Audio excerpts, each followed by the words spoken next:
Alam mo, sa dami ng hamon sa buhay, isa lang talaga ang sigurado.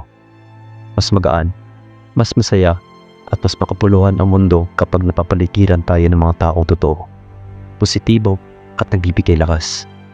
Yung tipong kahit pagod ka na, kapag sila ang kasama mo, parang biglang lumilinaw ang lahat. Pero kabaliktaran naman kapag may manipuladong tao sa paligid. Para silang bagyong unti-unting sumisipsip ng lakas, nagdudulot ng pagkaduda sa sarili at kinakalawang ang kumpiyansa mo. Kaya sa episode na ito, samahan mo ko. Pag-usapan natin ang ilang estratehiya para matukoy ang ganitong klase ng tao at higit sa lahat, kung paano natin mapapangalagaan ang ating emosyonal na kalusugan. Dito, aking ilalatag ang mga estratehiya upang matukoy ang manipulatibong pag-uugali ng isang tao. Una, pansinin ang mga taktikang pang-emosyonal. Kapag may taong paulit-ulit kang ginagawang guilty, pinatakot, o pinagtatawan para lang makuha ang gusto nila, yan na yun. Huwag mo kailang ipilit ang sarili sa isang relasyon na pinipilit kang baguhin gamit ang takot o hiya. Hindi ka laruan ng damdamin ng iba at hindi mo responsibilidad na ayusin ang lahat ng para sa kanila. Pangalawa, pag-obserba ng kawalan ng pagkakapantay.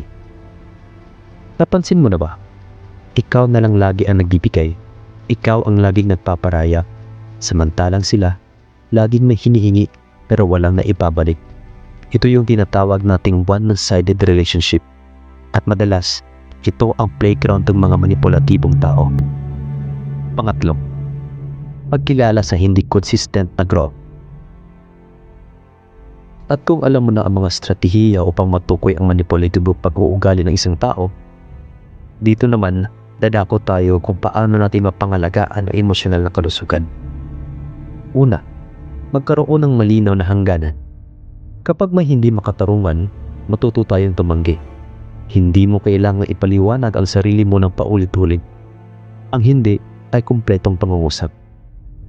Manatiling maingat.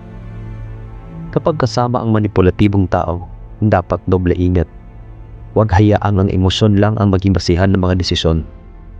Huminto, mag-reflect, tingnan ang mga mas malaking larawan.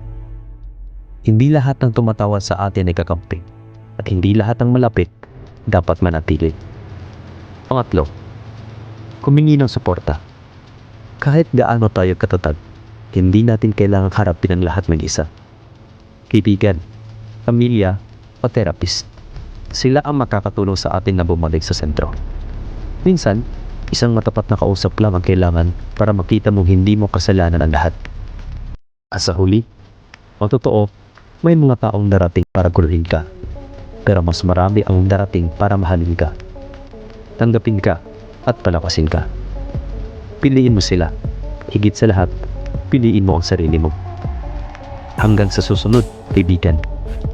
Ito ang iyong nasasabing maging mapunuri, maging totoo, at magmahal ng may hangganan at dignidad.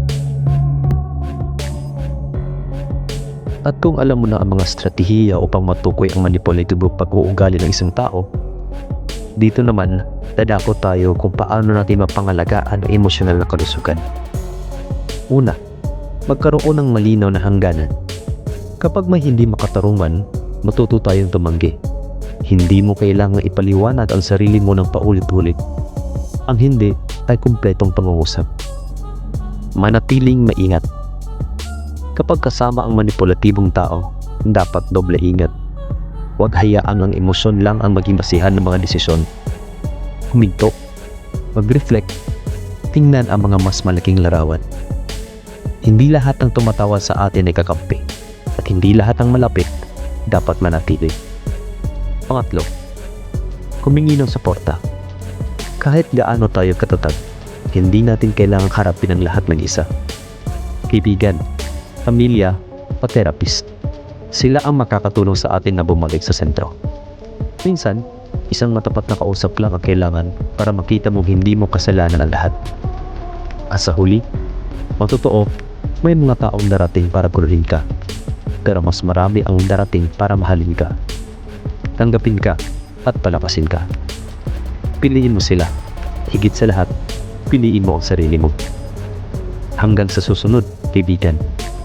Ito ang iyong nasasabing maging mapunuri, maging totoo, at magmahal na may hangganan at dignidad.